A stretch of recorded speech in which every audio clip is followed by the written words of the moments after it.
Bollywood silver screen presenting kingdom. इस कहानी की शुरुआत में शिन नाम के एक बच्चे को दिखाया जाता है जो वॉर की वजह से अनाथ हो गया है। दरअसल वॉर की वजह से उसी की तरह कई और बच्चे अनाथ हो चुके हैं और अब शिन को एक छोटे से विलेज में गुलामों की तरह बेच दिया जाता है। शिन जब उस गांव में जाता है तो वहां पर उसे एक और बच्चा मिलता है जिसका नाम पॉल है। वो भी शिन की तरह गुलाम है। इन दोनों को एक ही आदमी ने खरीदा है जो इनके ऊपर जुल्म करता है, इनसे बहुत काम करवाता है। लेकिन इन दोनों के पास काम करने के अलावा, जुल्म सहने के अलावा कोई भी और रास्ता नहीं है। ये दोनों बहुत अच्छे दोस्त बन जाते हैं। इन दोनों का एक ही सपना होता है कि बड़े होके ये जनरल बनेंगे, एक बहुत बड़े योद्धा बनेंगे।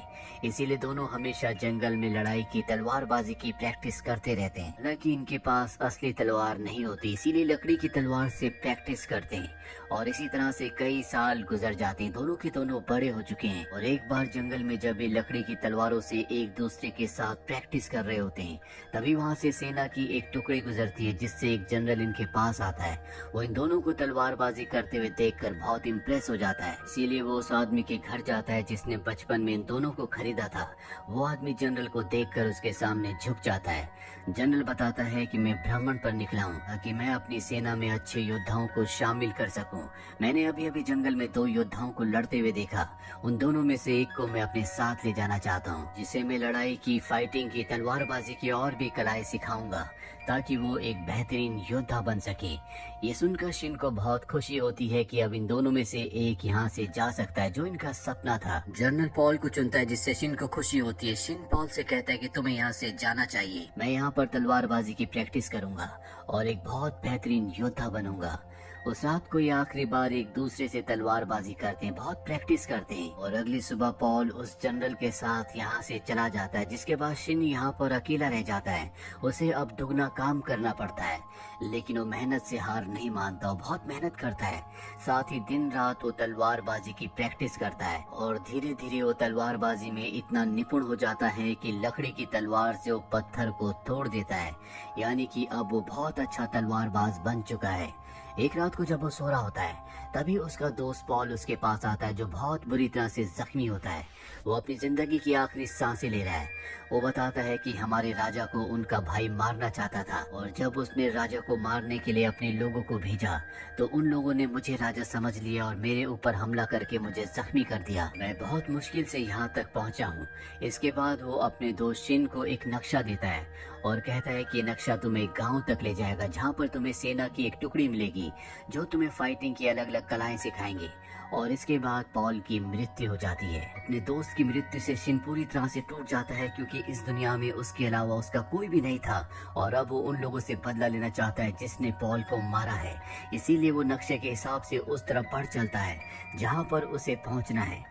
रास्ते में उसे कुछ लुटेरे मिलते हैं जो उसे लूटना चाहते हैं, लेकिन शिन ने बिना गुरु के तलवारबाजी की लगातार कई सालों तक प्रैक्टिस करते करते अपने आप को इतना निपुण बना लिया है कि उसके सामने कोई भी अच्छे से अच्छा योद्धा नहीं टिक सकता। इसीलिए एक एक करके वो यहाँ पर सभी लुटेरों को मारकर भागता हुआ उस जगह पहुँच जाता है जहाँ पर उसे पहुँचना था। वहाँ पर उसे घर दिखता है और जब वो उसका दरवाजा खोलता है तो सामने एक आदमी बैठा होता है, जिसे देखकर वो पूरी तरह से हैरान हो जाता है, क्योंकि इस आदमी की शक्ल उसके दोस्त पॉल से हूबहू मिलती है। दरअसल ये किंग होते हैं जो शिन को बताते हैं कि तुम्हारे दोस्त पॉल की शक्ल हूबहू मुझसे मिलती थी, इसीलिए मेरे जनरल उसे खरीद कर लाए, क्योंकि कुछ लोग मेरे खिलाफ साजिश कर रहे थे जिसमें मेरा भाई भी था और मुझे कोई नुकसान ना पहुंचे, इसीलिए तुम्हारे दोस्त को कई बार मेरी जगह वहाँ पर रखा जाता था। और वो लोग जो मुझे मारने के लिए आए थे उन्होंने तुम्हारे दोस्त पॉल को किंग समझा और उस पर हमला करके उसे घायल कर दिया। ये सुनकर शिन को बहुत गुस्सा आता है और अब उसे पूरा का पूरा खेल समझ में आ जाता है कि क्यों जनरल उसके दोस्त को खरीद कर वापस यहाँ से राजमहल में ले गया था और क्यों उसके दोस्त की मृत्यु हुई। वो अपने दोस्त की मृत्यु का कारण राजा को समझता है, क्योंकि राजा ने अगर पॉल को अपना हमशक्ल बनाकर पेश ना किया होता तो पॉल की कभी मृत्यु ना होती।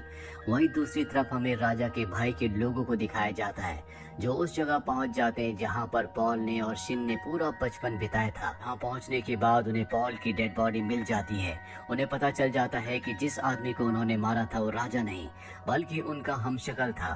वही जहाँ पर शिन राजा के साथ होता है वहाँ पर वो कातिल पहुँच जाता है जिसने पॉल को मारा है। वो यहाँ पर राजा को मारना चाहता है और शिन से कहता है कि इस राजा की वजह से तुम्हारे दोस्त की मृत्यु हुई है, तुम्हें अपने दोस्त की मृत्यु का बदला लेना है तो तुम्हें राजा को मार देना चाहिए।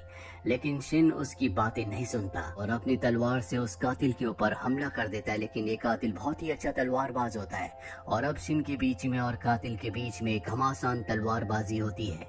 लेकिन शिन अपने अभ्यास से बहुत अच्छा तलवारबाज बन चुका है, इसीलिए वो उस कातिल को मार देता है। उसकी तलवारबाजी से राजा भी उससे इम्प्रेस हो जाता है और शिन अब भी किंग को माफ नहीं करता क्योंकि उसे लगता है कि उसके दोस्त की मौत की वजह सिर्फ और सिर्फ किंग है। किंग शिन को बताता है कि तुम्हारे दोस्त ने अपनी कुर्बानी दी है क्योंकि वो अच्छी तरह से जानता था कि मेरा जिंदा रहना बहुत जरूरी है। मेरा भाई बहुत ही निर्दयी है, अगर उसने हमेशा के लिए राज किया तो वो पूरी प्रजा पर बहुत अत्याचार करेगा। इसीलिए मैं दोबारा से अपने राज्य को हासिल करना चाहता हूँ, जिसके लिए मुझे तुम्हारी मदद की जरूरत है। मैं अपनी एक आर्मी तैयार करना चाहता हूँ ताकि मैं अपने भाई के ऊपर हमला करके उसे मार कर अपने राज्य को दोबारा से हासिल कर लूँ और इस तरह से तुम्हारे दोस्त की मौत का बदला भी ले सकते हैं। वहीं किंग के भाई को राजमहल में दिखाया जाता है जिसने उसके राज्य को हथिया तो लिया है, लेकिन अब भी किंग के जिंदा होने से बहुत ज्यादा परेशान होता है। वो अपने लोगों से कहता है कि किसी भी कीमत पर तुम्हें किंग को यानी कि मेरे भाई को मारना होगा और वो अपने खास योद्धा को राजा को यानी कि किंग को मारने के लिए भेज देता है। और जब शिन और किंग जंगल में होते हैं तभी वो आदमी इन दोनों के ऊपर हमला कर देता है जो कि जहरीली सुइयों से इनको मारना चाहता था।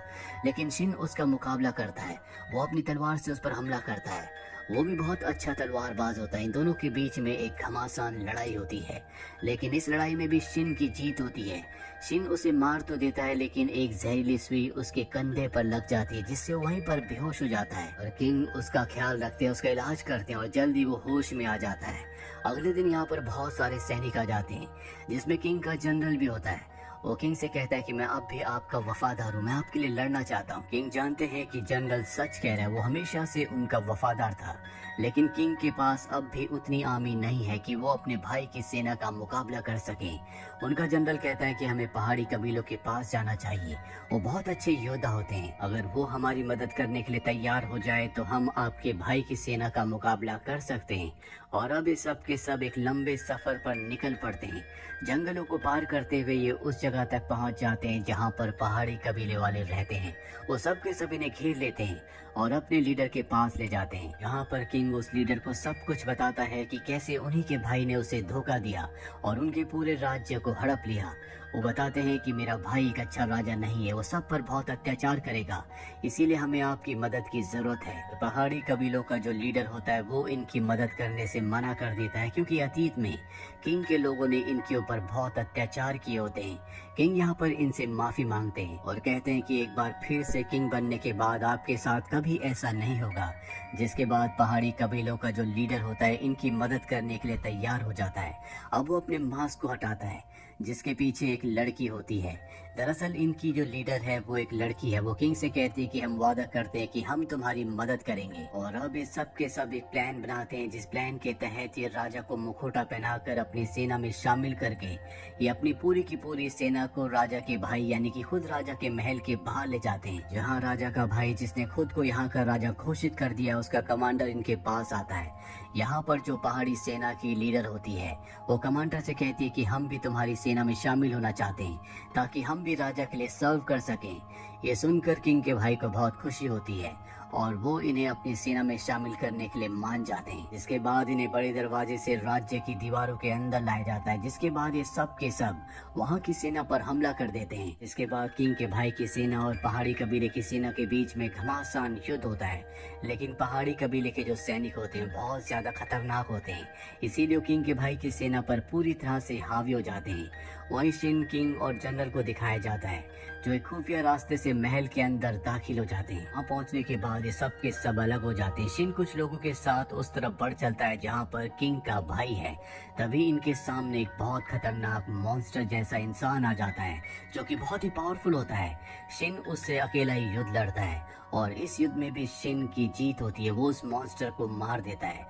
यहाँ से आगे बढ़ने के बाद वो उस जगह पहुंच जाता है जहाँ पर किंग का भाई होता है जो कि अपने तख्त पर बैठा होता है। उसके चेहरे पर बिल्कुल भी शिकन डर नहीं होता और तभी वो अपने सबसे खतरनाक योद्धा को बुलाता है और शिन से कहता है कि अगर तुम सच में एक योद्धा हो तो तुम मेरे इस योद्धा से लड़ो।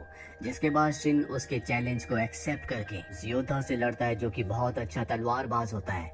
लेकिन शिन ने बचपन से अपने दोस्त पॉल के साथ जंगल में सिर्फ तलवारबाजी की थी और अब वो बहुत ही बेहतरीन योद्धा है, इसीलिए वो किंग के भाई के योद्धा को हरा देता है। जो देखकर किंग के भाई के चेहरे पर डर उतर आता है।